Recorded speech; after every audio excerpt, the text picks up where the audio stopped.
Welcome to a brand new episode of the Oracles. Unfortunately, the incredible superstar Oracle Zima Zibugo is not able to join us this evening. But today we are joined by a gentleman who really needs no introduction, but I will give it my best shot anyway. This gentleman was born in District 6 in Cape Town, but because he was forcibly moved from there, he grew up in Lindegia in Mitchell's Plain. Amongst many other things, he's a DJ, a rapper, music producer, TV and radio presenter, a drifting and stunt car driver, and a political and human rights activist. This man is a pioneer of the culture we love and which has shaped our hearts and minds, hip hop. It's because of him that lots of families put food on the table through music. It's because of him that many boys and girls have stayed off the streets and found a better way to stay alive and make a living. It is because of him lots of young people know the importance of voting in 1994. All of that is just barely scratching the surface of who he is and what he has done over the 30 something years. Ladies and gentlemen, the oracles today are truly humbled and honored to bring you one of the most important people in music. He's been making music and pushing hip hop culture longer than Z and I have been alive. He's a man who embodies what hip hop really is about. Born in 1968, Mr. and Mrs. Daniels decided to name him Dion Daniels, but most people know him as DJ Ready D. Some know him as Buddha D. But today, he uses a title he has rightfully earned. Ladies and gentlemen, Grandmaster Ready D. Grandmaster, how are you doing this evening? I'm very well, man. Good evening to you and good evening to all your viewers. And thank you so much for the opportunity. Yeah, thank you very much for joining us, man. We are truly humbled to have you with us. You are one of the, you are actually one of the pioneers of South African hip hop. But I want us to like really start at the beginning. And I want to highlight something here. That this year we are celebrating 50 years of hip hop. And yes, we credit and celebrate DJ Kool Herc for starting the whole thing, but very few people know that it was because of his sister, Cindy Campbell, that he even did that back to school jam. Fast forward 6 years later, Grandmaster Flash and the Furious Five come out with Rapper's Delight. But even fewer people know that it was because of Sylvia Robinson that the record was even made and released. And then we come to you, Grandmaster Reedy D. It was because of your sister's friends that you got to hear Rapper's Delight, and your whole life changed. What these three defining moments have in common is that women are involved. Please take us back to those days and that particular moment that you heard that song. Yeah, sure. First and foremost, let me just give you some context with regards to my upbringing and the type of community that I grew up in District 6. Yeah, It please. was a very vibrant space, though. It wasn't the type of space where you could say people were really economically advantaged. There was many struggling families, struggling members in so many different parts of the community. But the one thing that definitely bonded people together was music. So I was fortunate enough to be exposed to a whole lot of different genres of music, everything from funks, soul, reggae music, jazz music, the traditional music in the area, the Cape minstrels, right through to the Christmas bands and all of those types of things. And I think it was just by default that I would gravitate towards music. How, I did not know. So fast forward to the moment that I was first exposed to Rapper's Delight. That was in the summer of 1980 when my sister's friends rolled up after coming back from a very, very long trip abroad. And they rocked up with a 63 Impala, a red and white one. I'll never forget that. It was red with a white roof. Yeah, ladies and gentlemen, that was way before Dr. Dre and Snoop Dogg started rapping about Impalas and lowriders and all those things. Yeah. In all honesty, these were young, cool kids that had really cool jobs working on the ship, traveling the world. They loved music. They visited our house in District 6 on a Saturday afternoon, rolled up with Impala, and they had all this music, all the vinyl in patches with a portable little turntable, and they were excited to share the new music with us. I was just a little kid at the time. or young boy at the time. No. And it was very exciting though, because Rapper's Delight was one of the first records that they put on this portable turntable. Dropped the needle, and the first thing that grabbed my attention was the music. I recognized the music because that was the song called Good Times by a disco band called Chic back in the day, and that was a huge hit. So the Sugar Gang, they reconstructed and remade the song so that, MCs could rap to it. And I found it very exciting and interesting because I didn't understand how these guys managed to transform that disco song into this Oh, rhyming type of music. I didn't know it was hip hop, and I didn't know this thing was called rapping. It just grabbed me, and I was drawn in. And everything these guys were rapping about in the music, sparked my interest as well. They were talking about color TVs and basketballs and swimming pools and all these things. And that's just that for me personally, those were the things that dreams were made of. We could only dream about stuff like that. So that song presented a lot of aspirations for me as a young boy.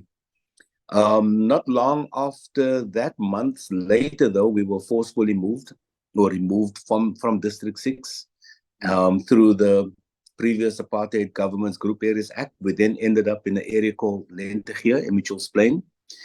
And I think my next exposure to hip hop was Curtis Blow's The Breaks. And then months later, I think in 1981, 82, if my memory serves me correct, I was then exposed to a song called Buffalo Girls by a very abstract musician from the UK, Malcolm McLaren. And in that video, I saw DJing Scratch for the first time. I saw these kids breakdancing. I saw graffiti art. Um, and they had a lot of interesting looking people in this music video, but I could identify with all the kids because they looked like kids from our neighborhoods, yeah. specifically the Hispanics.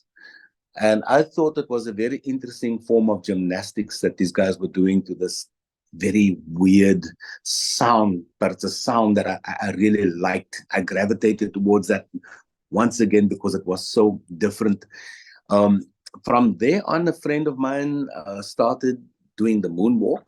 That was one of my first moves that that I was taught within breaking and popping. And from there onwards, things just started to escalate and grow.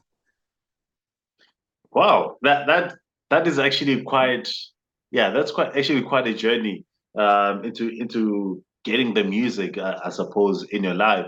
But I wanted to take it back just a little bit, as particularly with the Impala and the cars and everything, because we know that the Cape is very pop. The car culture is quite big in the Western Cape.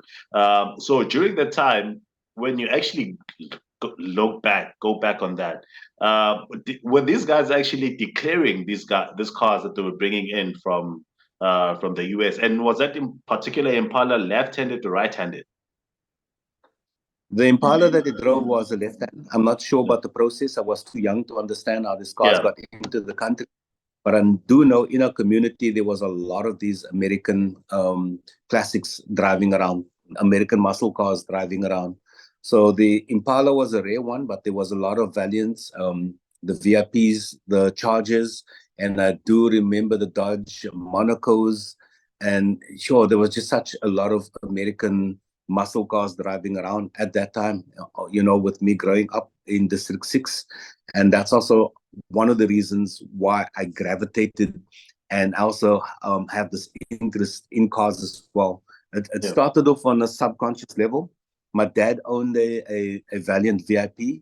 My older brother owned the Valiant Barracuda, and that is the one that's got the sharp nose and it's got the big window. It's the two-door, like a sports type of sedan type thing.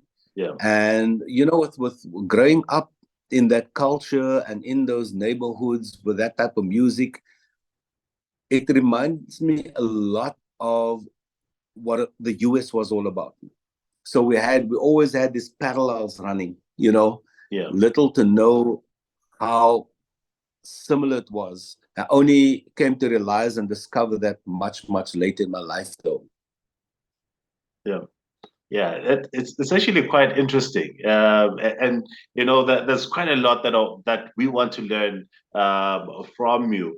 Because I was actually I wanted to ask you about Malcolm McLaren, about your relationship with him, but then I now realize that it was actually someone that you saw on TV.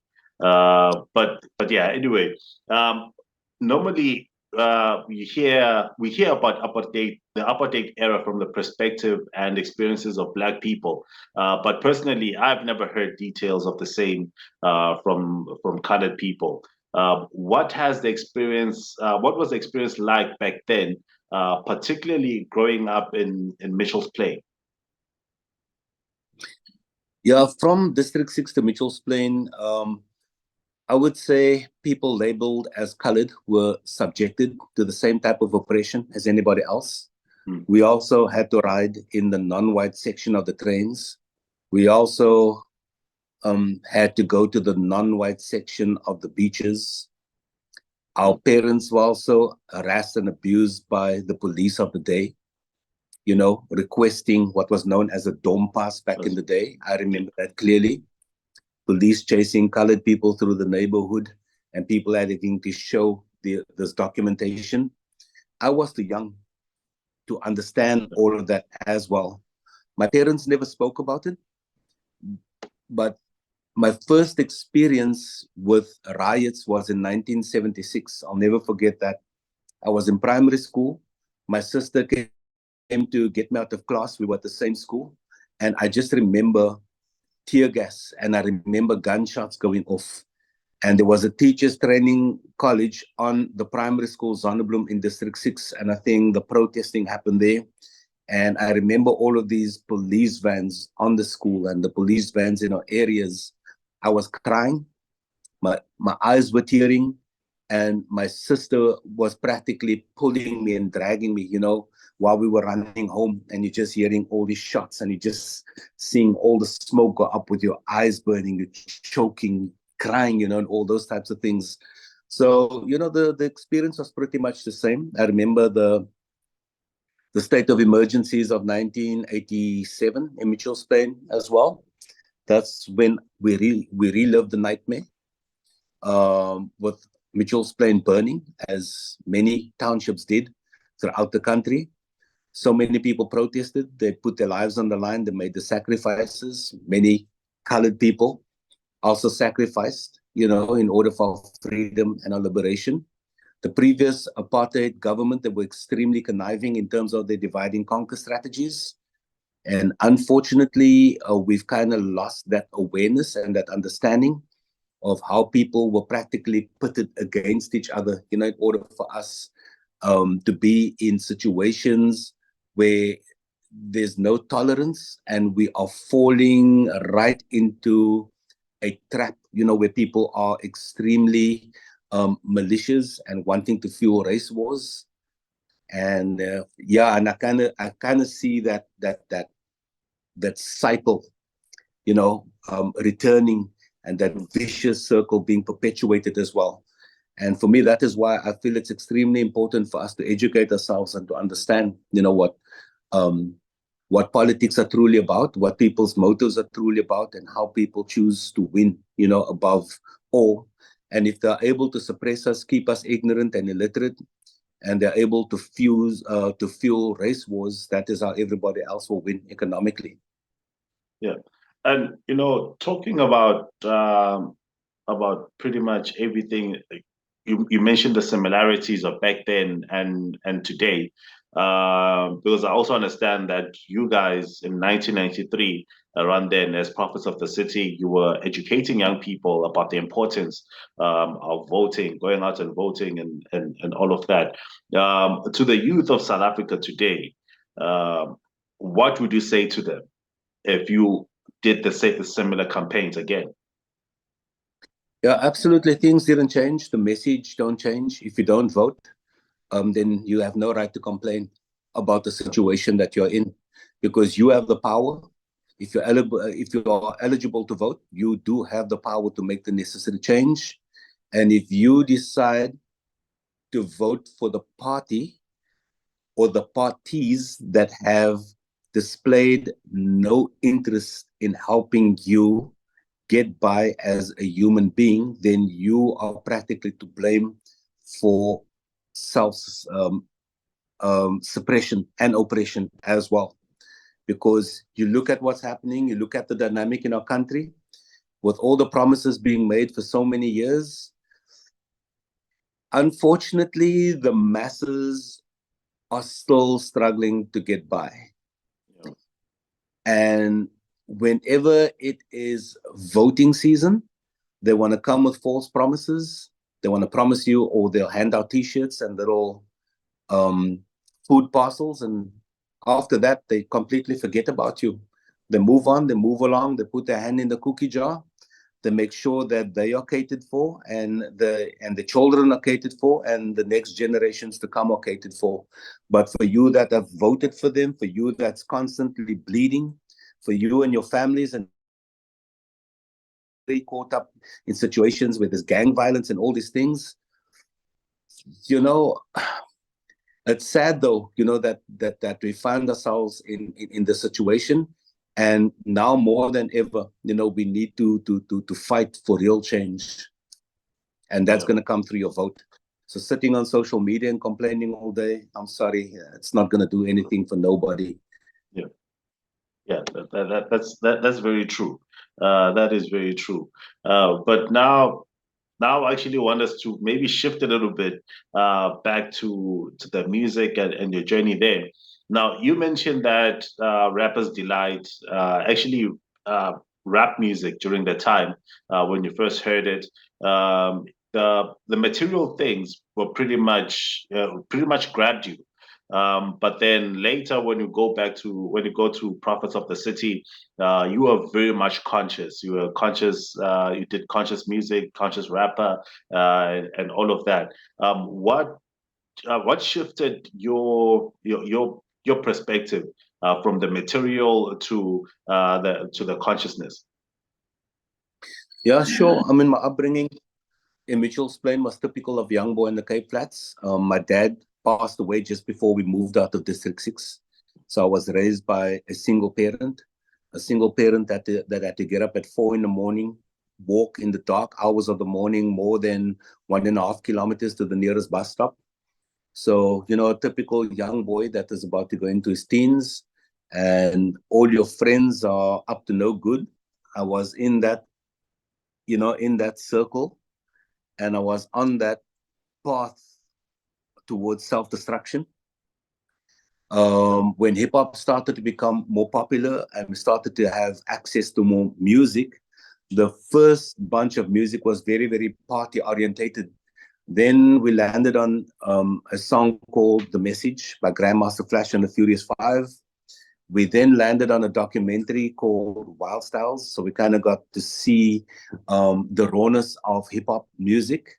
It was a movie documentary that influenced me in so many different ways. And once again, everything I saw in that movie, I could relate to as well. And we also saw hip hop being practiced and showcased and exhibited on extremely high levels. And that even drew us in further as well.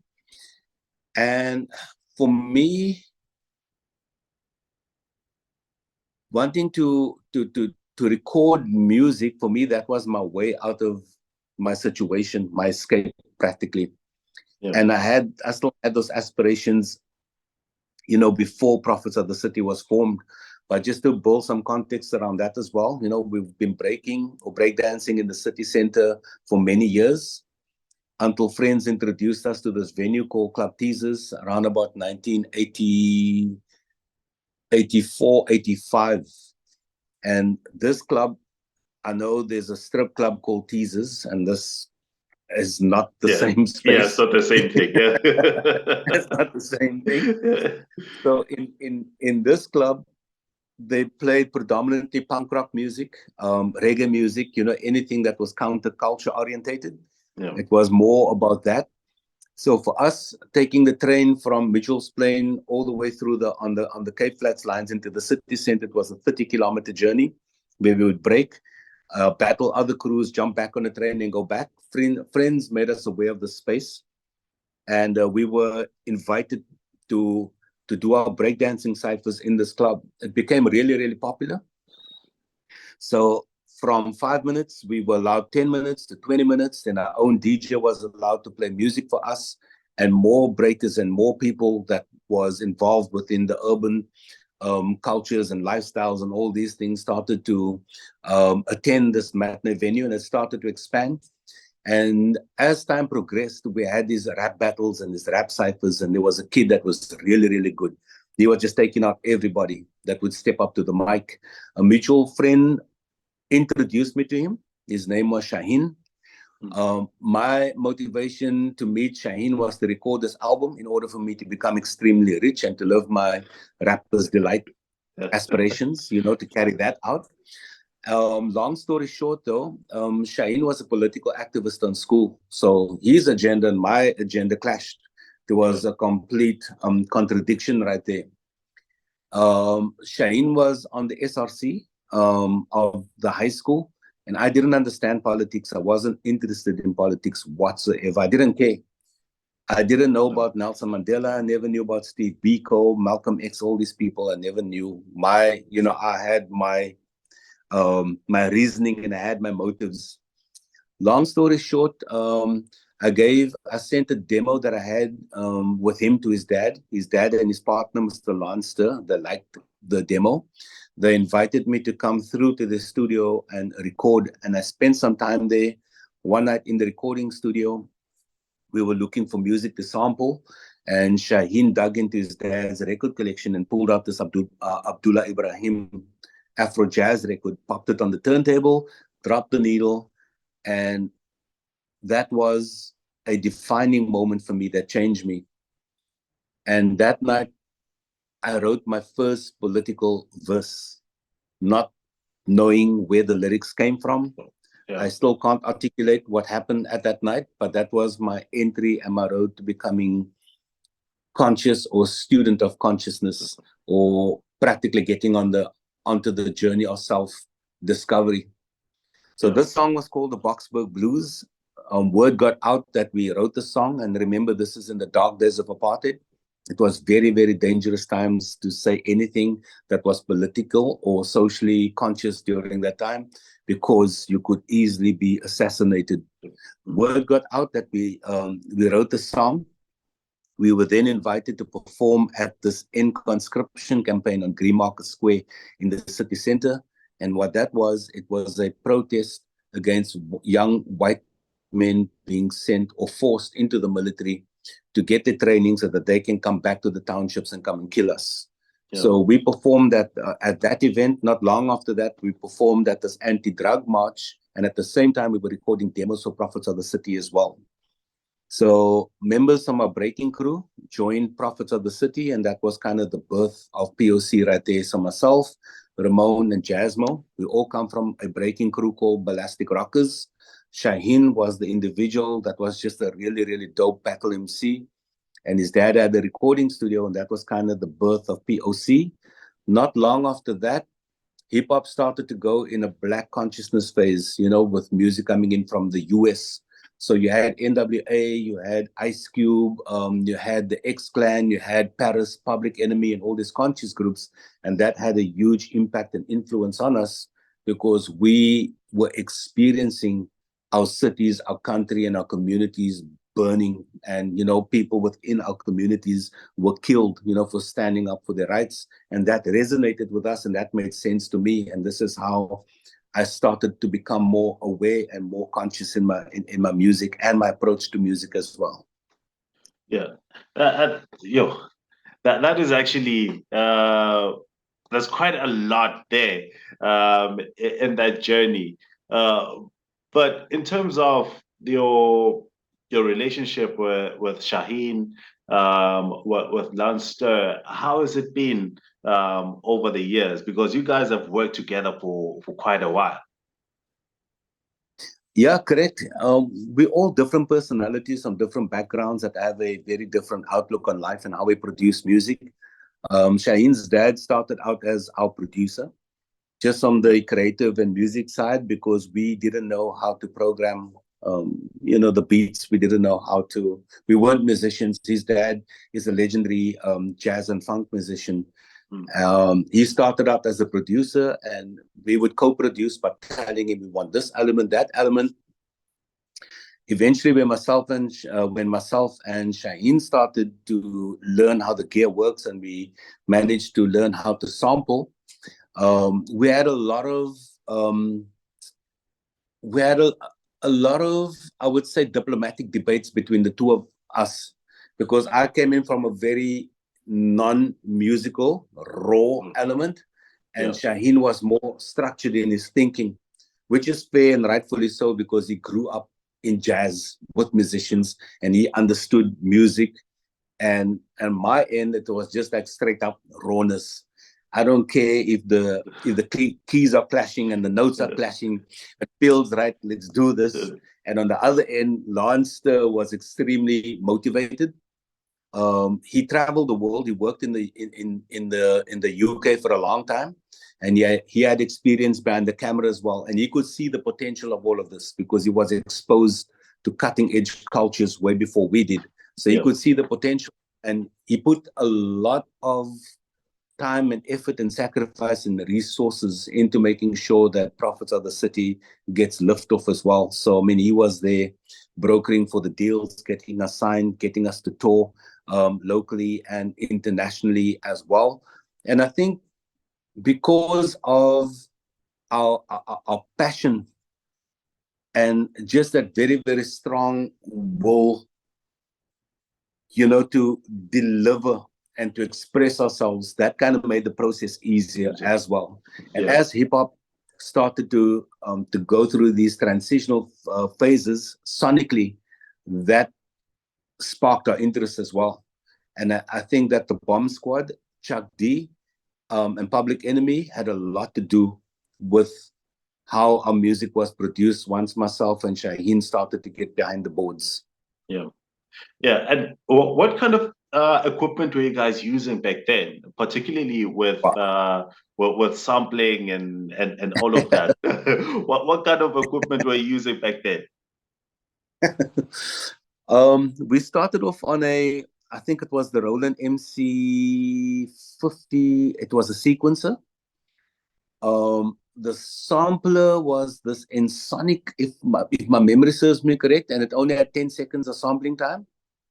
Eventually, I bought my own sampler, which was the Roland S50. I only had 8 seconds of sampling time. Later on, we upgraded to it's also one of these Roland outboard samplers. I can't remember. I think it's the S. I'm just trying to remember the model now. But that was a huge upgrade because we then had 25 seconds of sampling time. No computers. Computers didn't exist that time. And everything was stored on floppy disks. So what had to happen is we had to record and we had to overdub constantly if we wanted more tracks. So our first and second albums were recorded on 8-track recorders in a home studio in Shaheen's dad's home studio. And our first song, in fact, there was 2 songs, one called Murder on Stage and the other one is Hard Time on Stage. Those songs were practically done live, if you want to call it that. And this was just the genius of Shaheen. So we would program a basic beat, and we had the beat looping for 4 bars, and Shaheen had to memorize his lyrics and trigger the piano key so that that sound could loop, lift his hand off the key, press again in order to create breaks.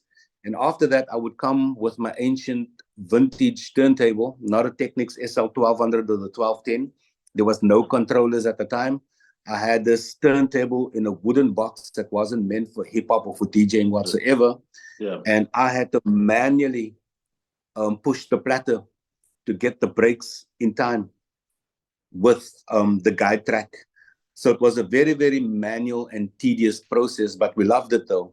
And if you listen to Hard Time on Stage and Murder on Stage and you listen to all the layering in that song, everything from running that sampler and from the rhymes, everything was done manually. There was like no, there was no computer intervention and infinite tracks over there. We only had 8 tracks to work with. And yeah, everything was based on us, and that was all manual timing. Yo, I don't think I'll be able to listen to those songs the same again. But I will have to go back and actually listen properly to what you are talking about. I think I'm maybe able to pick it up this time around. But yeah, it must have been like a really, really crazy process for you guys. And then also during that time, because I understand Def Jam also was pretty much picking up during those years with Run DMC and all of that. Did you guys find sort of like a parallel um, similarities to what you guys were doing with Leinster, to what there's Prophets of the City, there's Leinster, there's Shaheem's Dad, and then on the other side in the US, there's Def Jam, there's Run DMC, there's what was his name again? The founder of Def Jam. Simmons, Yeah, yeah, Russell Simmons, yeah, and Russell Simmons. yeah, Yeah, did you guys see some similarities in what you guys were doing at the time? I would say yes to a certain degree, but because we were in South Africa and we still had the cultural boycotts, against our country, it was very difficult to survive within that circle as well. And with all the major industries, record labels, TV, media, and all that was all white owned, so it was very Yeah, difficult for you to be able to step up and to become self-sustainable. So Lance and Shaheen's dad were partners, and they had a label called Kushushu Records, which was a very, very small indie label. And I think that Prophets of the City was the first, if you want to call it, big name group on the label. yeah, And Lance managed to get us a major record deal with Polygram Records, which became Universal Records at the later stage. And in 1994, we were signed to Tusk Records as well. So that was pretty big. I mean, that was huge labels in South Africa during that time. The other thing that also made it very hard is the fact that when we released, there was nothing that looked and sounded like Prophets of the City in this country. It yeah, was practically foreign to the whole nation, if you want to call it that. Although it was extremely popular at one stage in our country, but I think a lot of labels were overwhelmed with what was coming at the country and what was coming through the music ecosystem at that time as well. And reflecting now, I can actually understand that. And by the time that we reached our third album, The Age of Truth, all hell broke loose in this country, because we were banned and censored on our second album already. yeah, And by the time that we got to our third album, the whole project was banned. And that was the time that we were touring the country and doing the voter education tours and all those things. So there was a very urgent and a very disturbing shift for us as a group during that time. yeah. Yeah. But also because I actually wanted to get to the whole banning part of Prophets of the City and all of that, but we will eventually get there.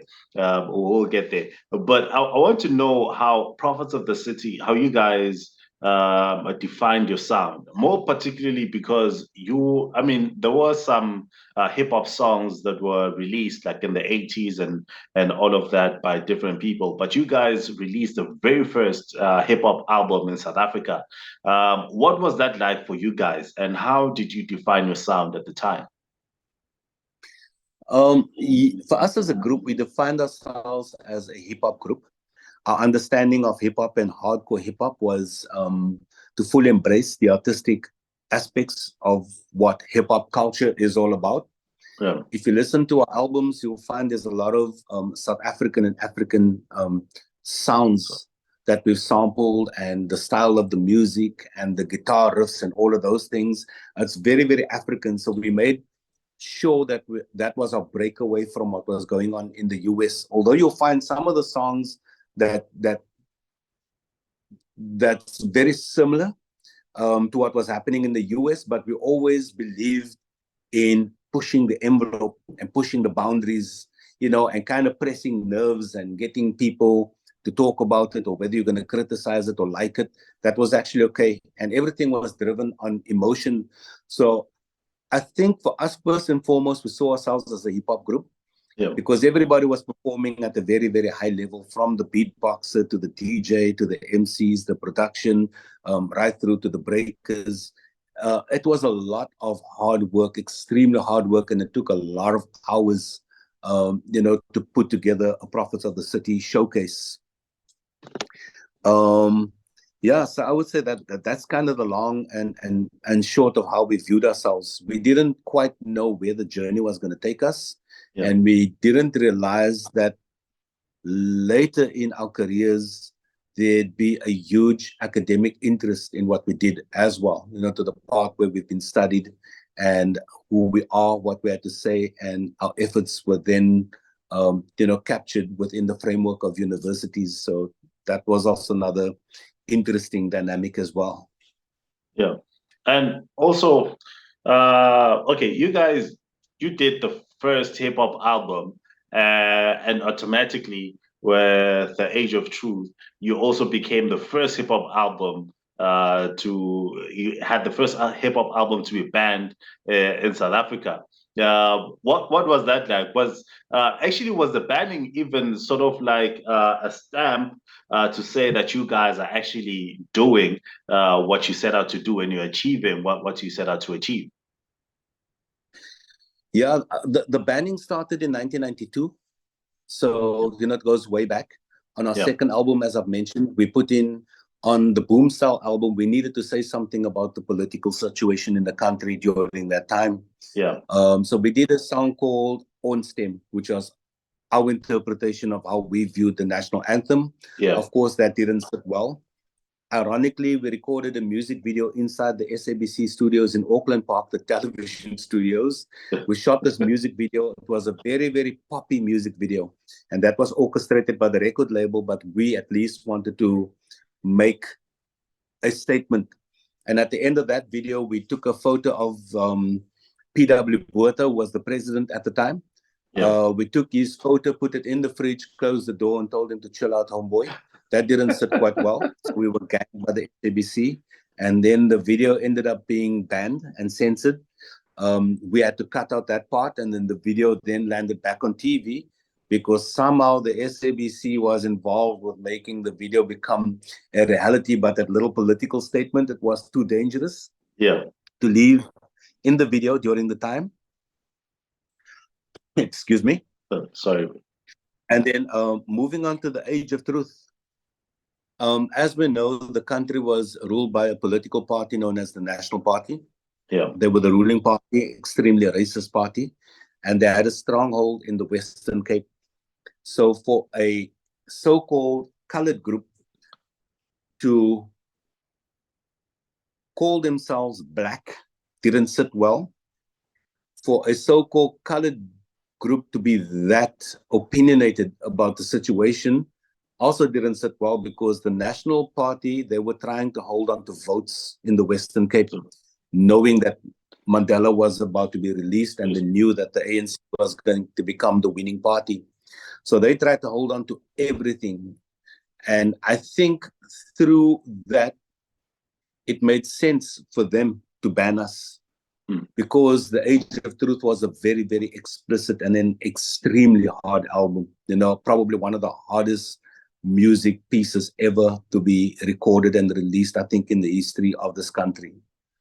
And during a very, very dangerous time, when so many political activists and people that were politically orientated or opinionated, they were assassinated.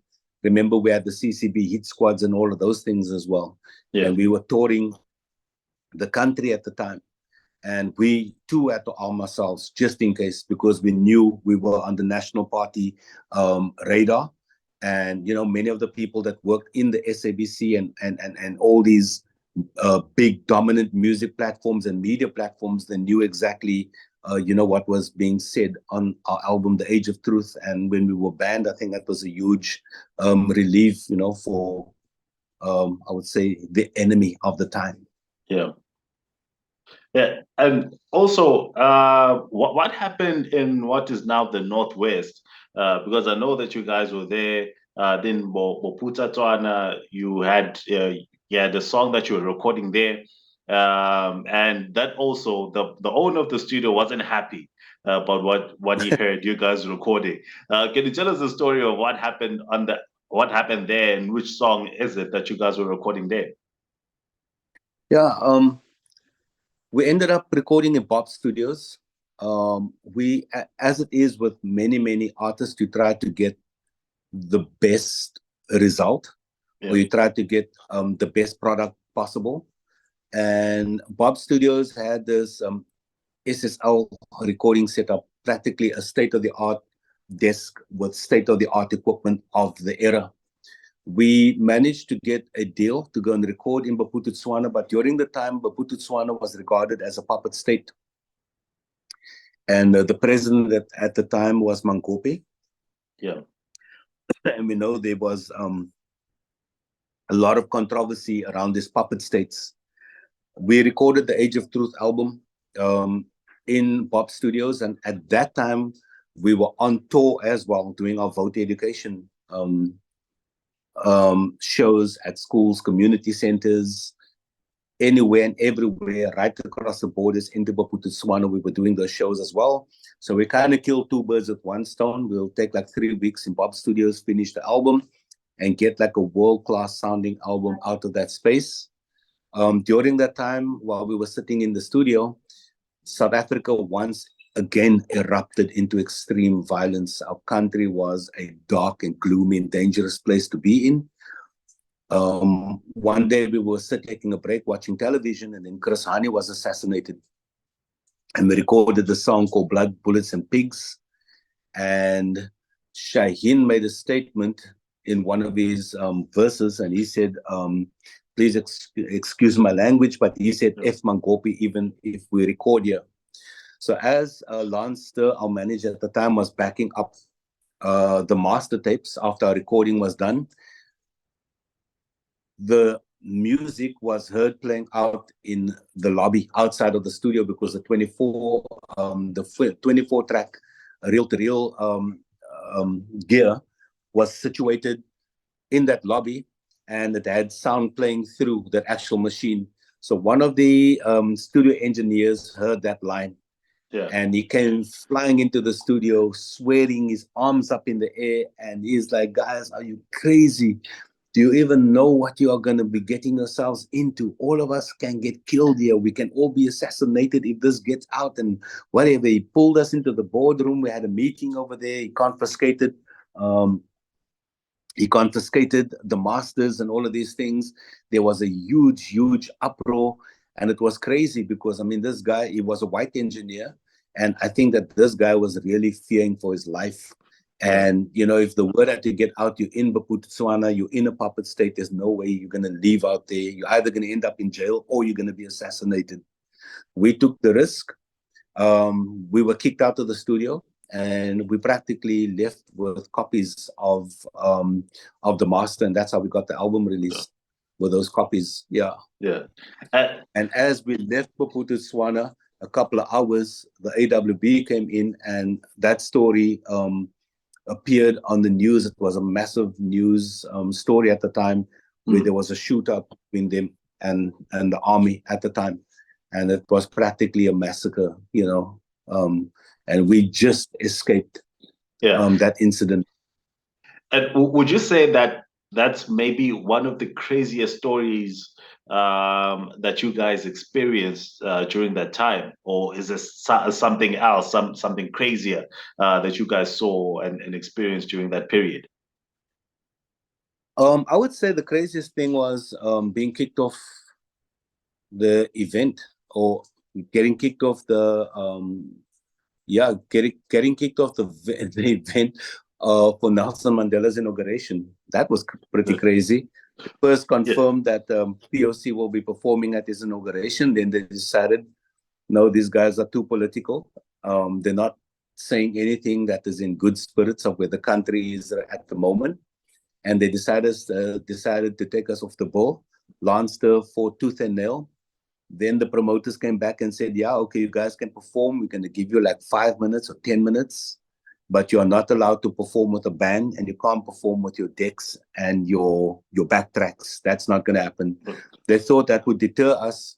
And we went up there with Jasmo, who was our human beatbox, the guy that made music with his mouth. And that is how we did our live performance in front of nearly 1 million people. Yeah, but also, wasn't it a bit funny to you guys? Okay, I mean, it's not exactly funny, but also at the same time, it's funny that you guys spoke against the apartheid government, yeah, the apartheid regime. Your music got banned, and then now Nelson Mandela is president. The country is now a democratic state, and yet you guys still get banned from the country because your message is still too political. But that was a bit ironic, wasn't it? Yeah, correct. It was definitely confusing. Irony, yeah, that's the correct term, and definitely it was. I mean, if you put it in context, it was definitely a little bit of an oxymoron. But I do understand though, because all those promoters and the big events companies were all white-owned companies, So there was a huge fear of what was about to happen in our country with a black government coming in, and these freaking kids that's got this really explicit, blunt, in-your-face political messages. I think they probably felt it didn't resonate with the Kumbaya atmosphere that they tried to create, for South Africa and the transition that we're going through, because we were still out there saying that we hope our liberators don't become our oppressors, and look where we now. Yeah, that message is actually was actually a bit of a prophecy. Funny enough, yeah, it was a bit of a prophecy. But then also getting banned from South Africa during that time, it opened a lot of doors for you guys because you guys were pretty much touring the entire world. Please tell us about that period when you guys were out of the country. Yeah, correct. We were based in Joburg during the time of Nelson Mandela's inauguration. And we heard of this group that's coming over from the UK to come and perform in South Africa. It was a two-man crew. We didn't know of them or who they were, though. But through Lance's networking and his contacts, we then ended up doing this showcase with him on Rocky Street in Melville. And these guys were extremely political. You think POC and Public Enemy was political? No, these guys were POC, Public Enemy, NWA, Ice Cube, all wrapped into one, and even more. They were like even more militant than what we've ever witnessed before. But anyway, long story short, we connected very well with them. We gelled. They had an independent label in the UK, and they were linked to a label called Beggars Banquet. They went back to the UK. The call came about a month or two later, and they said, guys, look, you need to hop on the plane, come over here, you need to relocate, record an album. We will then be able to get you on festivals out here in the UK. And of course, for us, it made sense because we weren't getting work in the country. There was nothing, no profits of the city after Mandela's release. There was no work, no gigs, nothing. Yeah. We recorded our I think it was our fourth album called Funk Flow. We recorded that, but that was only released on cassette. And that album got no traction in South Africa whatsoever for obvious reasons. Yeah. After that call, we jumped on the plane and we made the move to relocate, and we based ourselves in the UK. Thankfully, we landed on really, really great festivals, and we met phenomenal people on our journey as well. And that's practically how, you build momentum, you build contacts, and you start consolidating, your business and your prospects within that space as well. We recorded our fifth album called Universal Soldiers, and that album really did well for us in the UK. And once again, here's another irony. Our strongest fan base was all the way up far north in Norway and Denmark, the whitest of white countries. Yeah. That was our strongest fan base right there. So Denmark and Norway became like second home to us at one stage. Yeah. And during this time that you guys were out of the country, was Ishmael already part of Prophets of the City? Yeah, correct. Right. Ishmael and Junior joined us while we were on our Vote Education tour, Yeah. prior to recording the Age of Truth album. We Yeah. met them in Joburg during that time while we were busy setting up and getting ready to tour, the region. Yeah. And we saw Ishmael and Junior in this club that we used to go to. It was a matinee club or something. I remember Ishmael had on this really funky New Jack um, uh, polka dot shirt with the big pants, and he had this Kwame style haircut, this R. Kelly, Yeah. whole New Jack thing, and that whole thing going on. And Junior was kind of between the vibe. But the thing that I liked about Junior and Ishmael was the dancing. They had this new school flavor. They had the swagger that we didn't have. Yeah. And we met them in the club, and I spoke to Lance and the crew, and I told them, guys, we need to take these guys on tour with us because I dig the dance style they got. Because that time, New Jack Swing and that whole R&B hip hop fusion thing just started to explode as well on the commercial scene, and they had that swag and that demeanor, and I felt that is what we were missing. And we only realized that Ishmael could sing when we were just before we went to Bophuthatswana to go and record. And we didn't know that Junior was a dancehall artist. Yeah. And I was like, what the hell's going on over here? Why did you guys tell us in the first place you could do this? And we were like, no, no, no, no. We're putting you guys on the album. And that was the birth of the neck right there. We did the Afrikaans thing on previous albums. Yeah. But when Ishmael and Junior came on board, that was the first recording of Zulu rap as well. Oh, And okay. it started to come over into Vernac, and we decided to do a song on the Age of Truth album called Zulu Muffin. So that was like your first hardcore underground hip hop Zulu meets dancehall reggae song right there. Yeah. And of course, Ishmael came in. He brought a little bit of Sutu and the rest of the flavors, and that's how they started to become more prominent within Prophets of the City as a vocal artist. Yeah. And that's very interesting. Well, because now I'm thinking, I'm trying to understand because I have a bit of this thing. I love nostalgia a bit. I love the history of. I just love particularly music history.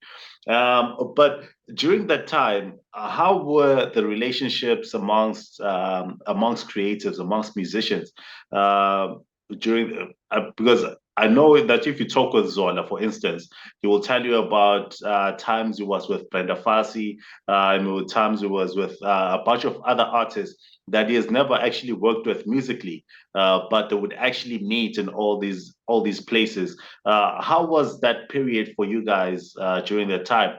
And who would you say was the most interesting character that you met during that era? Wow, Jeebus.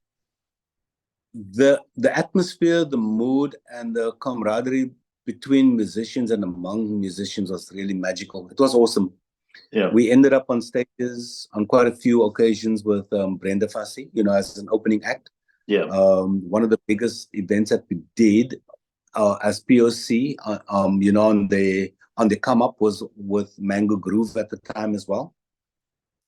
When we landed in Joburg, we spent a lot of time with Ian Herman and Tananas and that type of thing. And the range of music and the musicians that we interacted with wasn't just within hip hop. So that was very, very cool as well. And we toured with a lot of alternative bands as well, bands that would be doing cover versions, or bands that would be doing jazz music, that type of thing. And it was truly amazing. And I think probably the one character that definitely shines and stands out, it had to be Brenda Fassie, may her soul rest in peace. Yeah. Because of her personality, everybody know that she was extremely outspoken, and she wasn't afraid to embrace people. Everybody got a hug and a kiss, even if she didn't know you. And if she heard that you were from Cape Town, you get even more love because she comes from Cape Town. Yeah. So that was very cool. Yeah, that was awesome. Yeah. Now let's go to Place Van Kaap. And you also changed the name when Brasafani Cup. You called yourself Putati. How did Brasafani Cup come about, and why did you actually go with Putati at the time? Yeah, Brasafani Cup. I mean, for people that don't quite understand the dialect in Cape Town City, means friends from the Cape, Yeah, and that was the truth. The crew, we were homies from Cape Town before we formed the group, and the other members like Mr. Fat, may soul rest in peace, and DJ Hammer, they belong to other hip hop crews in Cape Town City as well. Mr. Fat used to tour with Prophets of the City. Uh, in so many different capacities as well. And I think Brasa Cup was birthed out of me being extremely homesick. yeah, In London, one day I was laying under my table, which was my bed, and I started writing the song about cars. And the song was called Fords, Nissans, Toys, and Beetles. Fords, Nissans, Toyotas, and Beetles. yeah, Because of the car culture in Cape Town City. And part of me was like, this is not going to be a POC song because Prophets of the City is not about this car life yeah, whatsoever. So I can't even talk to Shane about this song. It's actually okay. I wrote the yeah, song in my notepad and then I just banked it. And I was like, the minute I get to Cape Town City, I'm going to call up Mr. Fat because I got this idea in my head to form a new crew called BVK Brasa Funny Cup. yeah, And also the abbreviation, it sounds a little bit um, abrasive to a certain extent because a lot of the gangs in Cape Town City used abbreviations as yeah. well. So Okay. my idea was to kind of counter the whole gang thing with BVK because it sounds gang-like, slang-like, gangster-like, and it would make people talk. In other Yeah, words, yeah, on our break, the crew flew back to South Africa. Called up Mr. Fat. I told him, look, I got this idea. He was a part of a crew called Jam B at the time. And I told him, you don't have to leave your crew. So this will just be a project amongst us as well. So Mr. Fat is there, called up DJ Hammer. He was a part of his crew, Darker Shades of Funk.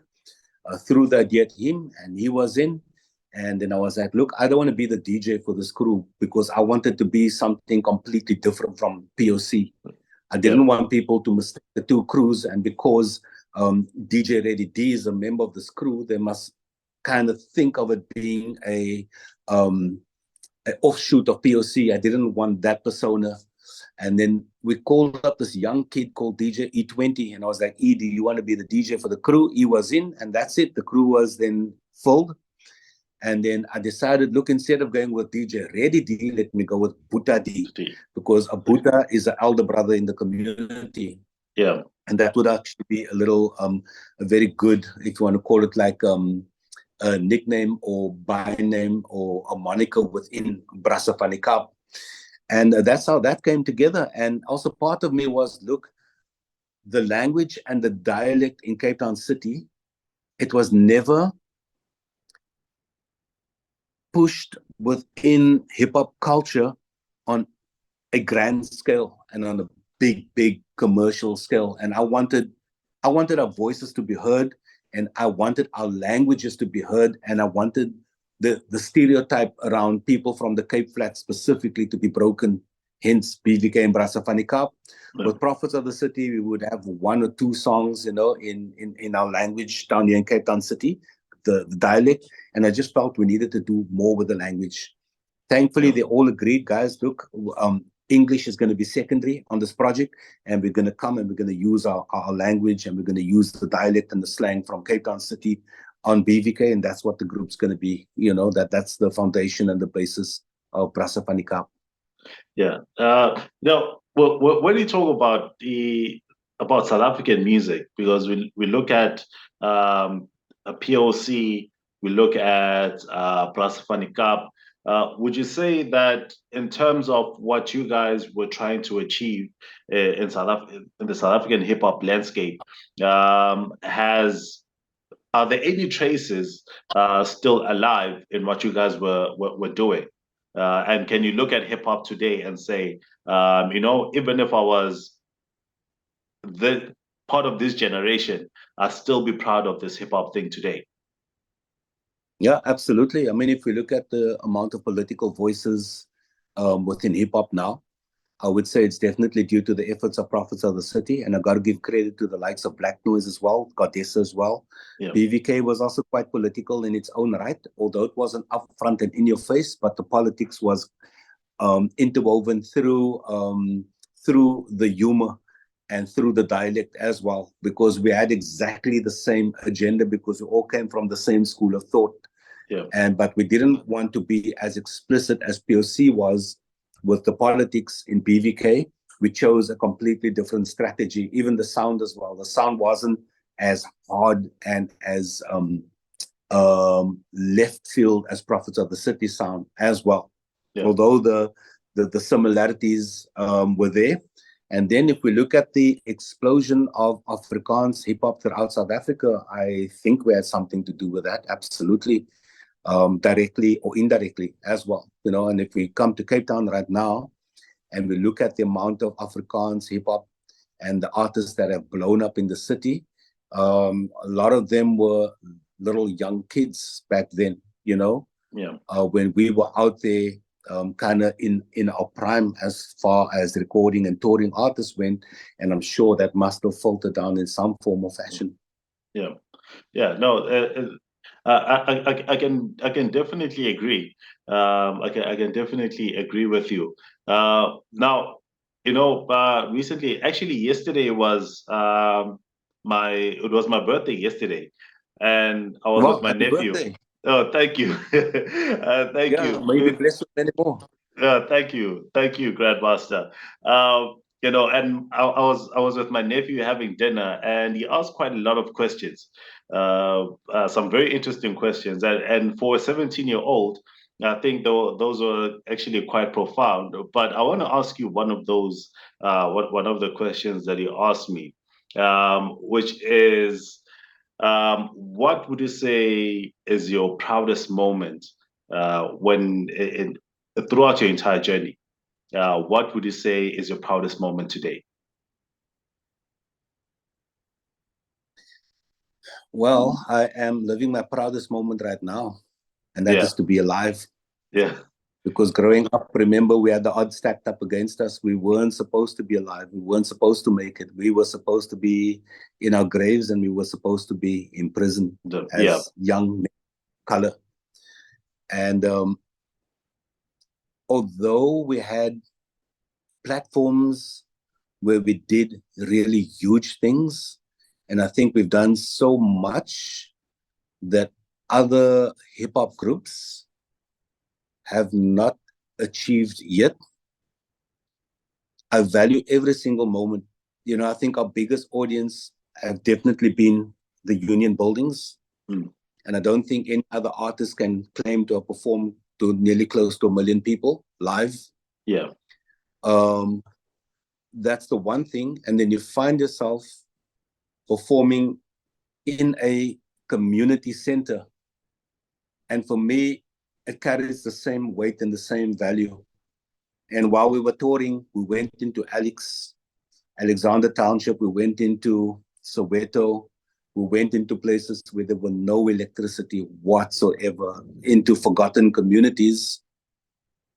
And for me, the value of those interactions and performances and opportunities all carry the same weight. So I don't care if I'm performing for one person, having an interaction with one person, or 1 million people. For me, it's all the same thing. And every moment has a degree of essence, lessons, and also it has those defining moments within each exchange that we have with other people. So I value every opportunity that I get, to interact with people on whatever level it may be, and I appreciate all the lessons received through life as well. And that's also the beauty of growing up in the culture.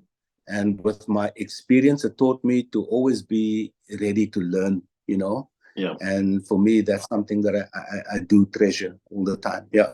Yeah. No, man, I love that. I really love that. And there's actually one question that I've been meaning to ask throughout since we actually started.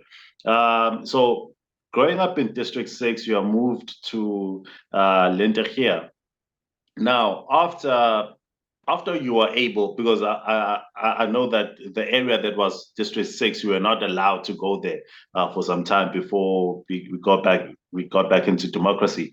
But was there a time that you actually thought, not, let me go back to where we used to live and just drive around and see how much has changed and where our house used to be? Have you ever done that or thought of doing that?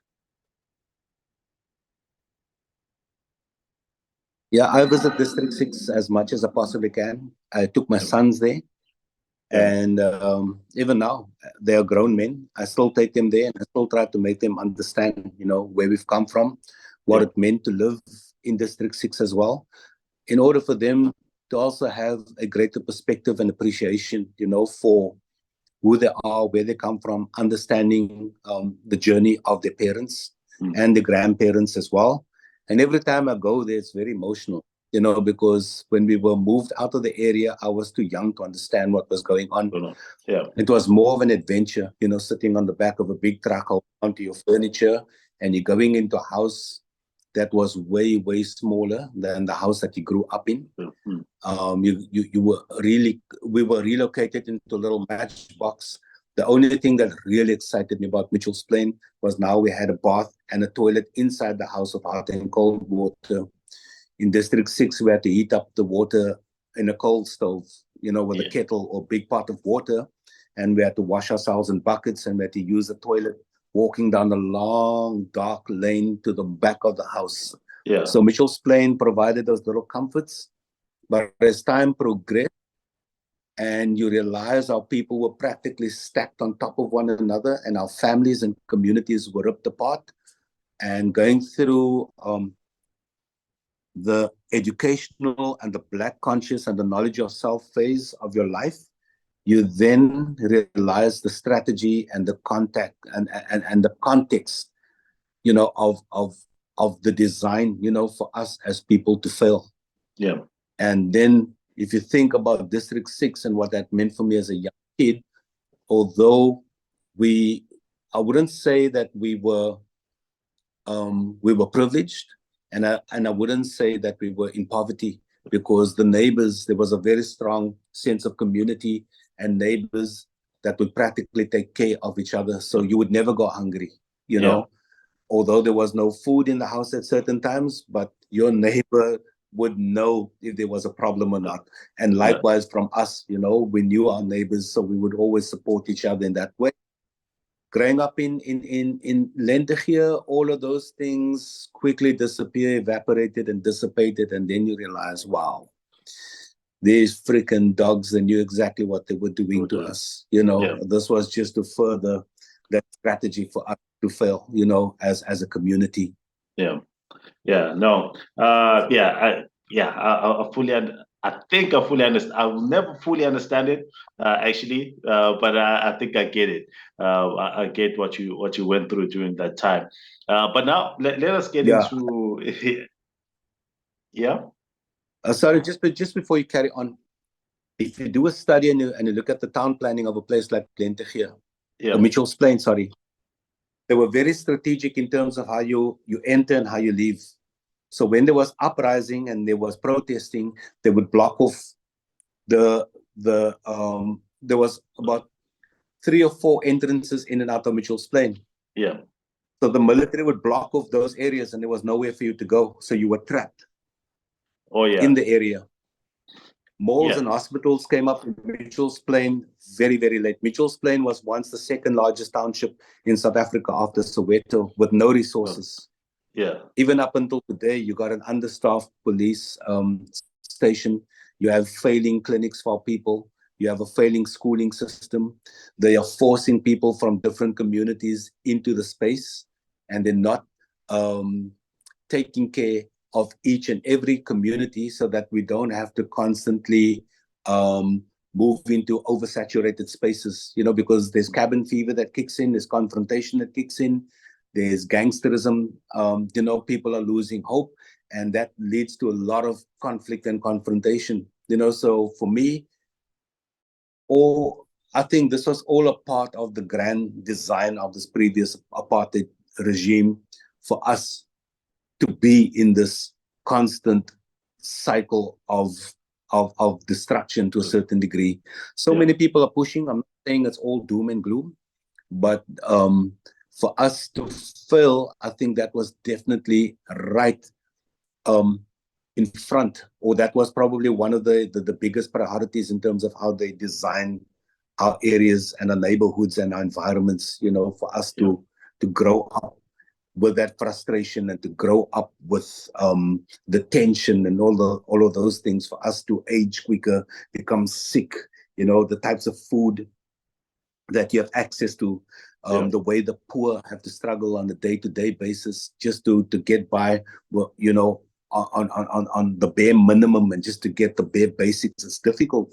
You can't get people to hospital, you can't get people to clinics. If there's an emergency at night, you got to travel, huge distances. Not everybody's fortunate to be able to travel out of Mitchell's Plain to another hospital. Then it's still medical aid, and it's a whole lot of other stuff, yeah. that you got to look into as well. So I think we still have the odds stacked up against us, and unfortunately, those in power, they've done nothing to resolve the issue, Yeah. on the bigger scale, and where it really counts.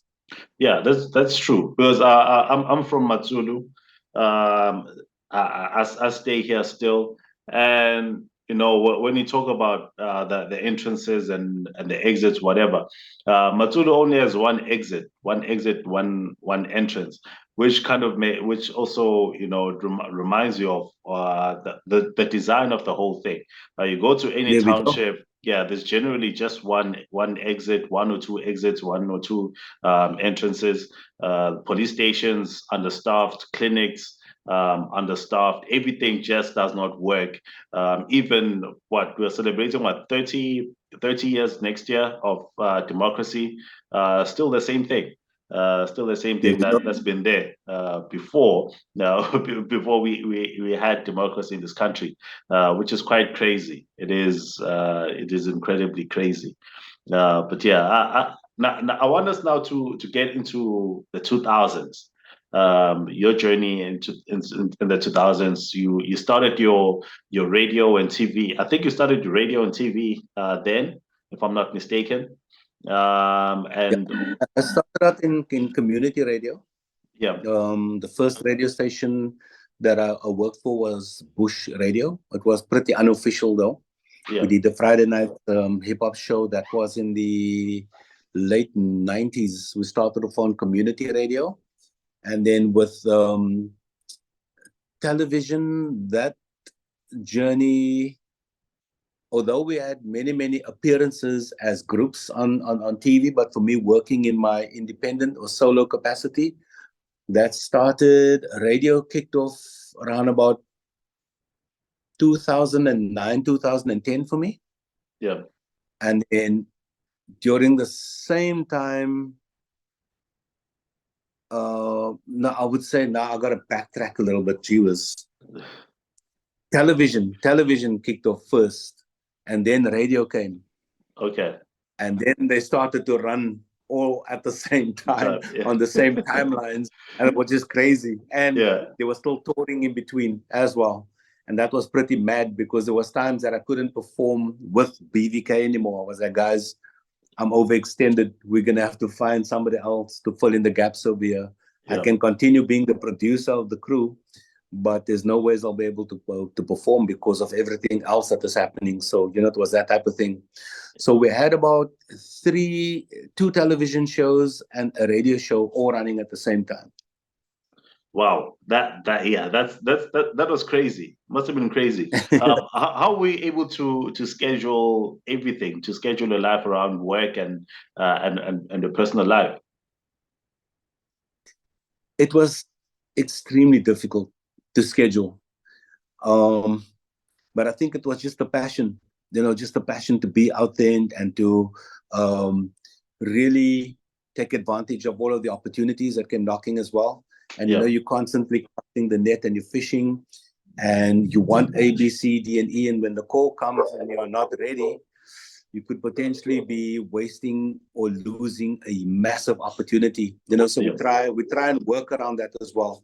And also when we shoot, for instance, we did Mzansi Rides. I think it was for 4 seasons, if my memory serves me correct.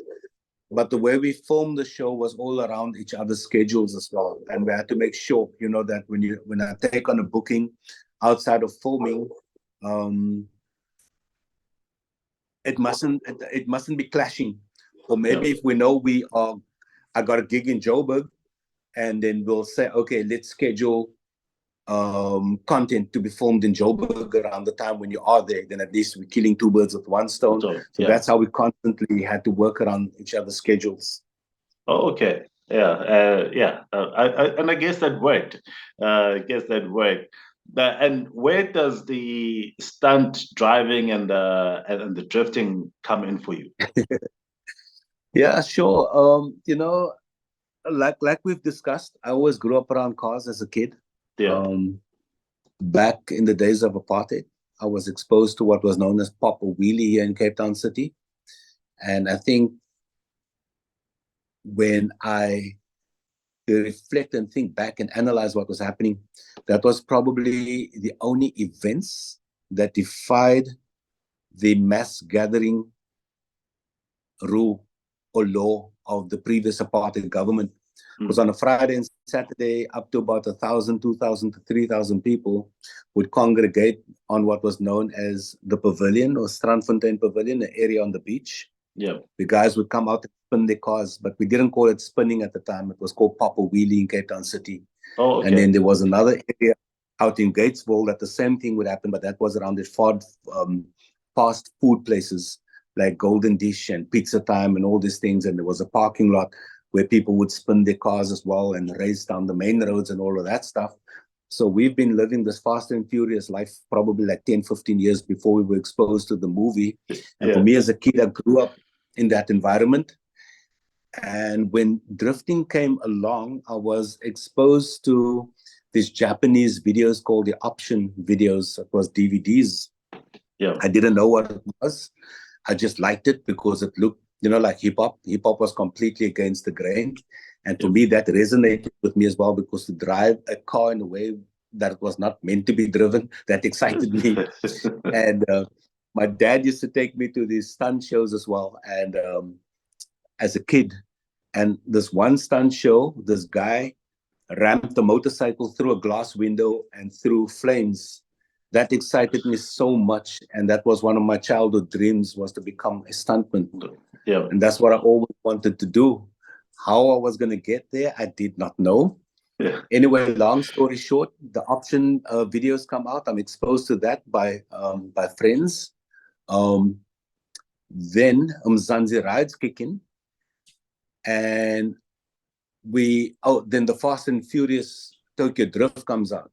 Oh, yeah. So I've already had exposure to drifting before Fast and Furious. But then I see this guy in his Nissan 200 SX that looked like one of the cars from the option DVDs. I see this guy putting his car sideways and he's holding the line in a drift. And you can imagine what that did to my brains. Yeah. I was she was blown away. Yeah. And I immediately wanted to learn how to do that. Long story short, we filming Mzansi Rides. I then sell off my wife's car. No, I sold off one of my cars, and then I bought this Nissan 200 SX that was just standing at my house. I knew one day I'm going to drift this thing, but I didn't know how to drift. And then on set up at West Bank Raceway one day, the co-presenter, Mr. Vic Padal, he was deep, and he still is deep into the car scene in Joburg. He's got this little Toyota baby Cressida. They call it the baby Crest, a slant front Toyota. Yeah. And he allows me to get behind the wheel and attempt to do a donut. And on first attempt, I got the donut, and I was like, "What? This is the business right here." Yeah. And I managed to get the donut. Long story short, fast forward, came home, jumped in my car, attempted to drift in my area here. And before you know it, I nearly put this car right through a Vibercrate wall. and I had to be towed out. I was practically dug into a sandbank over there. I had to be towed out. So through the trial and error and blowing engines and braking cars, constantly trying to figure out how to do this drift. We formed a drifting crew called the Drift Squad. And thankfully, the same as it was with Prophets of the City and all the other projects in Brasa Funny Cup, it was a collective of like-minded people. And I think we had a very, very good 10-year run, by blowing up the scene in Cape Town City as far as drifting and events go. And through that journey, that's how the interest came in for our driving skills. And that's how we ended up getting these jobs in Death Race. I drove in Death Race. I think it's Death Race 3. I drove the Porsche. And some of my teammates drove the other cars. And then I did a lot of international ads as well. Yeah. And then I think the most prominent movie is Honey 3. I'm not sure if you've seen Honey 3 with the R&B singer P. Diddy's girlfriend at the time, Cassie. Oh no, that one I didn't see. I haven't seen it. If you check it up, the movie was shot in Cape Town.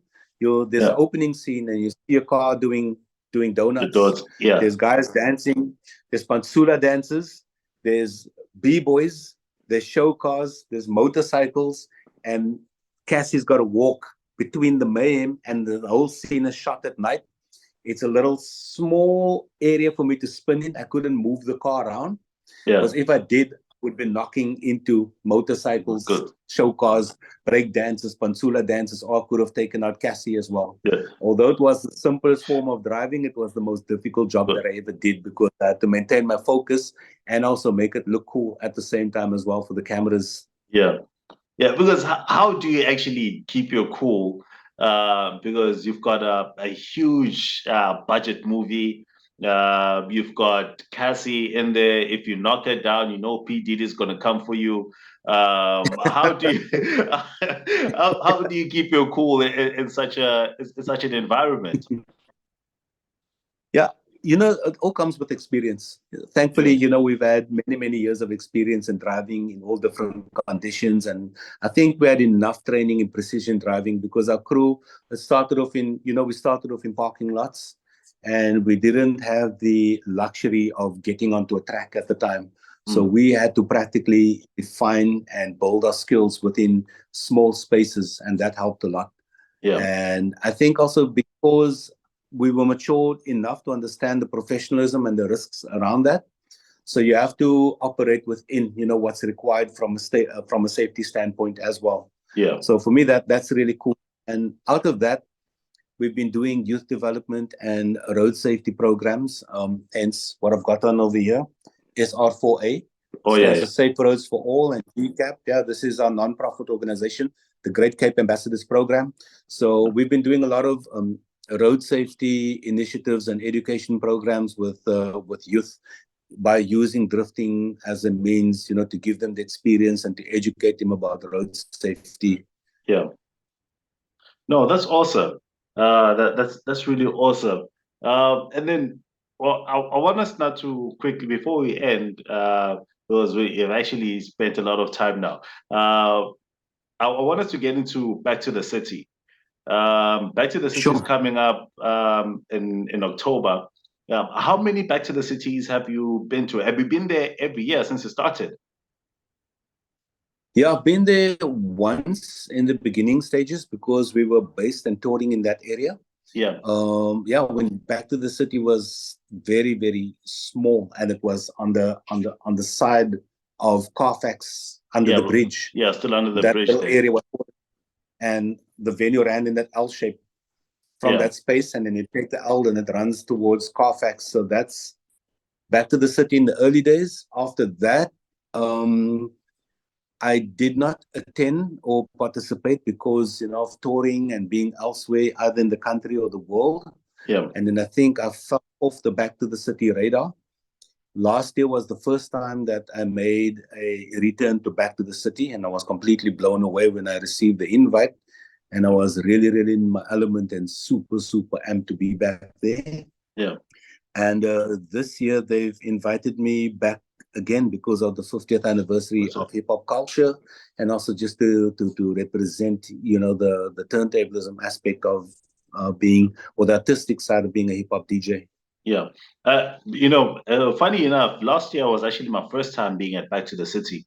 And Oh, I'm definitely not going to miss this one again. But what can we expect from you this year at Back to the City? we are still brainstorming in terms of the direction that we're going to take. I have a few ideas in terms of what I wish to do, Yeah. but everything have to be presented and it have to be co-signed and signed off by the actual crew as well. And I know that Osmic, he's got some ideas of his own as well. So we're still going back and forth to try and work out what direction we're going to take, Yeah. with the performance and where we're going to place the performance and all of those things. Last year was really amazing. I mean, if you looked at the setup and the way the venue was laid out, and if you look at the screens and all of those things, I think it was probably the biggest one that had the most sophisticated design. Yeah. And from here on, it can only be, uh, it can only be moving forward and doing it bigger and better and more structured.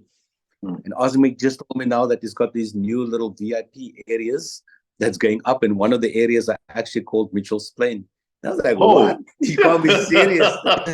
So Mitchell's Plain is being represented at Back to the City. I was like, you don't understand, what you're doing to me right now. Yeah. It's a freaking big moment. But I think it's only a visionary that can come up with something like that. It's Yeah. only it's True. only somebody that, yeah, that see things from a very, very different perspective. So we'll see where it goes. And apparently there's a mega surprise that's gonna come for hip hop heads. Osmic's not saying too much, Yeah. and I'm keeping my fingers crossed. I'm Yeah. keeping my fingers crossed for what it Yeah. is. But I'm very excited as well, and I also love the mystery and the surprise element around it as well. And I am hoping that we are able to do some master classes as well. So we're Yeah. brainstorming on that idea. It's not written in stone, but I did call him up and I told him, look, Osmic, I wish to do a workshop slash masterclass so that I can, kind of have that interaction and breakdown and make people understand what it is that I do. Because I understand the crowd is far, and to truly appreciate and see what I do or what the hip hop DJ do, it's a little bit daunting to a certain degree as well. Although there's cameras that sometimes create a feed, from the stage onto the screens, I still feel the education around what we do as turntablists, it needs to be amplified. Yeah. Yeah, no. If that master class actually happens, I'll definitely have to be there. I have to see this because I've also started learning how to DJ sometime last year. The scratching is still, I feel like it's way out of my league at the moment, but it's something that I have to be able uh, to do very soon. So I have to learn from someone like you. But I also understand that you also do have classes. You also teach how to DJ. Great. Yeah, please tell us about that. Yeah, sure. We've got a DJ academy. It started out as the Scratch Lab, and that's been running for close to 20 years right now. And we've partnered with Bridges for Music out in the Langa Township, and we've been running there for, I think we're going into our 5th year right now, if memory serves me correct. Yeah, So we have the semesters running, and our classes, it's not only about hip hop DJing and turntablism. We go across genres, and we teach the basics of DJing. And we focus on all different types of styles of mixing, from the basics to creative mixing. And there's a lot of students that come there for different reasons. Some of them will come for hip hop, and most of them will come because they want to learn how to mix. They wish to play house music, amapiano, whatever style it is. And then there's a lot of them that wish to play more acoustic orientated music like soul and funk and jazz. So a lot of our lessons are based, on giving them the basic skills and insight in terms of how they're able to become creative, and also understanding the basics of mixing and how they can actually elevate themselves through that journey as yeah, well. And then it's just the basic of scratching that we'll teach as well, because of the timelines as well. And for us, it's very important for our students to understand the equipment, how to maintain them, how to respect it, how to connect them, how to troubleshoot. And then of course, how to mix as well. Yeah. But also, I actually wanted to ask this. You started DJing back then when you were using vinyls. How much of a relief was it when you now were able to use USBs and you don't have to carry crates and all these vinyls? But also, how was that experience like for you back then Oh, using wow. vinyls all the time? The transition from vinyl to the digital platform was extremely difficult and daunting. Yeah, It wasn't, and it didn't sit well with DJ Ready D fans. They weren't happy to see me play with a computer in front of me. yeah, And I'm going back nearly 15, 16 years now, in terms of being on the digital platforms. Going from vinyl to the CDJs, that was problematic for me because I couldn't wrap my head around a CDJ, yeah, and knowing that the jog wheels is supposed to be the replacement for the vinyl. There's not a lot of space in the real estate to move your hands. And I yeah, didn't own CDJs at the time. And I just had to kind of go through this mental process of trying to understand and memorize how these machines work, and learning how to burn music or transferring a music from vinyl onto CD. That was crazy for me as well. yeah. Eventually, I managed to settle in and get my head around that. And then there was I first started off on Tractor, and then Serato came along after that, and then I jumped to the CDs, and then I jumped to the flash drives.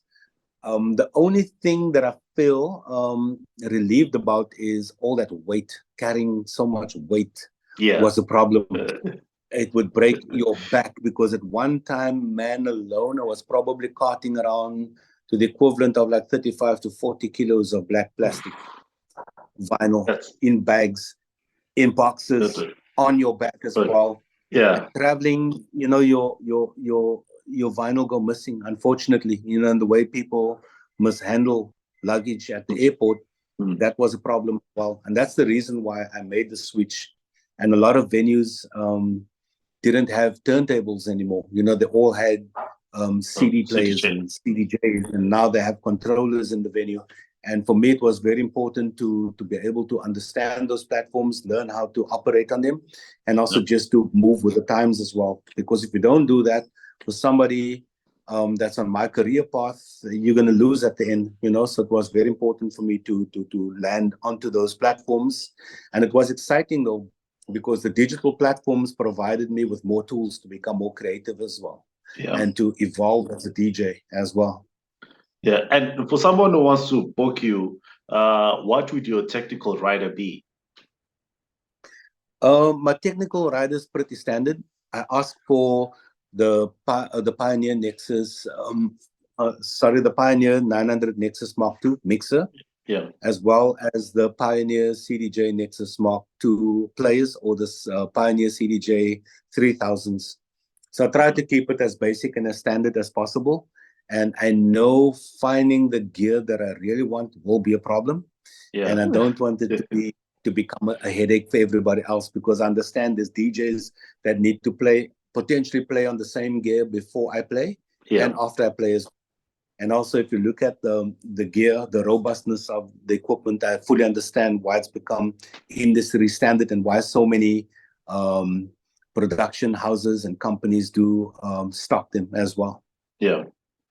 All right. Yeah, no, and it makes sense. It makes sense. DJ Ready D, or rather Grandmaster Ready D. Before we actually leave, there's also a question that just came up because throughout your years, ever since you started with Prophets of the City, you have been on an educational journey of teaching people, teaching young people. Why is that so important to you? And because even today, I mean, for someone like you who's been around for such a long time, you could have just let it go and just enjoy your life, enjoy your work. But still, even with GCAP, for instance, you feel that you still need to educate young people, need to educate people. Why is that so important for you? First and foremost, as a human being, I feel it's the right thing to do. Yeah, And also having an understanding of society, where we are as a country and our communities, and you see the difficulty that people face on a day-to-day basis. and we look at where young people are positioned within the grand scheme of things, I feel it's important for us to be able to provide whatever form of guidance and assistance and support we possibly can. Because, and the other reason is, in terms of my upbringing and what I've seen as a young people, as a young person, and seeing people practically die around me, I didn't want my kids to grow up in that kind of environment. And it breaks my heart to see young people having to face that on a day-to-day basis as well. Yeah. And just in terms of us connecting in the spirit of humanity, I feel it's the right thing to do, because at the end of the day, it's going to benefit all of us. So if I'm able to make an impact on a kid, as an example, coming from a very troubled neighborhood, if I'm able to change that kid's life around and give him or her another opportunity at life, Yeah. that kid could have potentially been the one standing at the traffic light with a gun, ready to hijack you right there and then. Yeah. So you see how the problems become all of our problems at the end of the day, and why we all need to try and play our role within society to turn things around as well. And at the end of the day, it's not about us. It's about the big picture, us as a society, as families, as communities, and just to move ahead. We're living in a global village as well, and we need to make sure that our environment is kept in shape and in order. And the only way we can do that is in order for us to move forward together, to resolve the issues. Government is not going to do that. Corporates are not going to do that, So it's up to us at the end of the day, to make sure that we are able to do something to resolve these issues. Yeah, I love that. I truly love that. Grandmaster EDT, thank you very much for your time, man. We are truly honored. And when I say we, I'm also speaking on behalf of Z as well, because she really wanted to be here. But yeah, we are truly honored.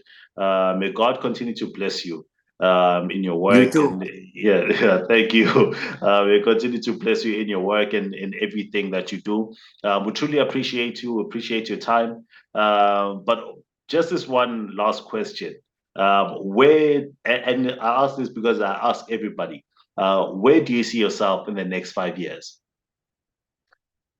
In all honesty, I can't predict where I'll be, because life is just unpredictable like that. But where I would like to be is for everything that we are busy with right now to be amplified by 10, 20, 100-fold, in order for us to become more impactful and to become more resourceful and to be able to deliver aid within a heartbeat if it's needed. That's my aspiration, for our organization to grow, for our networks to grow, and to connect with more like-minded people that is interested in resolving society's challenges, whether it's in health, education, sport, whatever that may be, music. But as long as we're out there doing things and we're able to connect, I'm good with that.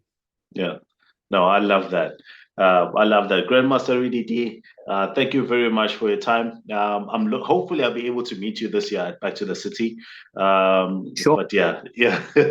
I would love for that You to never happen. know. Yeah.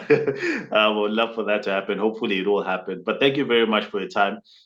We spent quite much longer than I thought we would, and I truly appreciate your time that you've given to us. But I'm looking forward to the next time. The next time we actually talk, hopefully it will be in person. But yeah, I'm looking forward to it. But Grandmaster EDT, thank you very much. Before we actually go, do you have anything that you would love to say?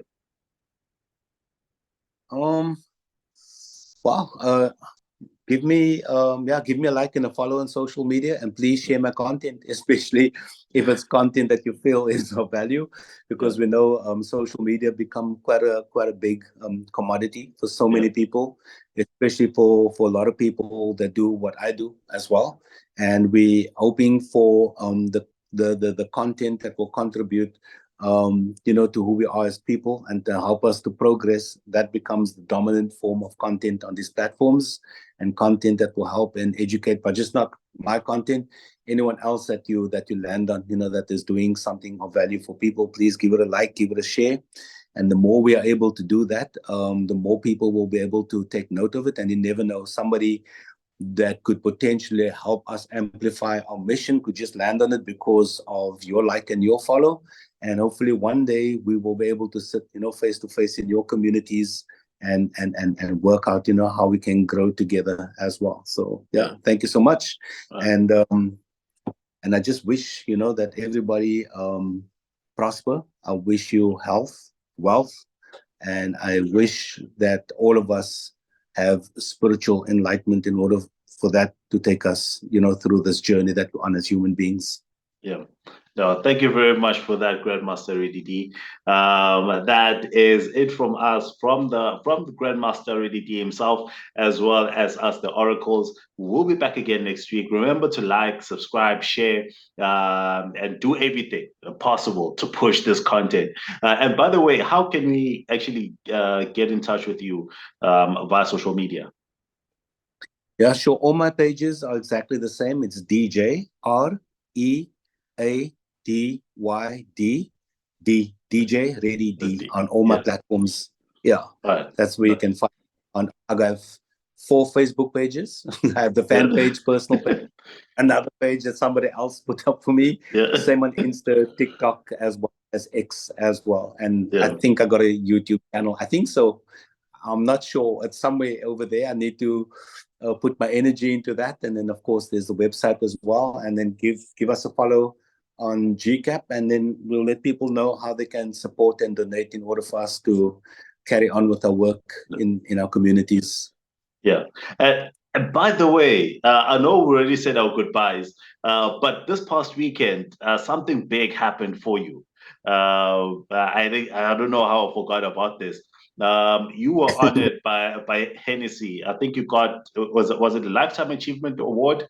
What was that? They didn't attach an official title to the award. Yeah. But for them, it was more a token of appreciation. And Osmic was the catalyst for this really awesome denim jacket that was graphed out by a graffiti artist on Joburg called Red. And it tells the story of hip hop. And it's probably one of the coolest things that I've ever received as well. And then they gave me this limited edition Hennessy bottle with, or should I say, the limited edition Nas Hennessy bottle that was signed by so many different people as well, which I think is really cool. So they launched the Nas edition bottle in South Africa, and at the same time as doing that, because of Nas and the 50th anniversary of the culture, they wanted me to be a part of all of that as well. And then, they've acknowledged, the work that I've done through the years and handed over those items as tokens of appreciation. Yeah, and I feel like it's really fitting for Hennessy to do this for you, especially with Nas attached to the Hennessy bottle and everything, because you guys, both of you, basically started your hip hop career around the same time, and both of you were pretty much catalysts in building the foundation of hip hop. You guys, more of you building South African hip hop, and him internationally. So it's very, very fitting, man. And we really do appreciate you, and congratulations on that award that you got. Thank you. Thank you so much. Yeah, really appreciate it. Yeah, but now I really have to say goodbye. Thank you very much. We'll be back again next week. Have a good one. Cheers. You too. Thank you so much.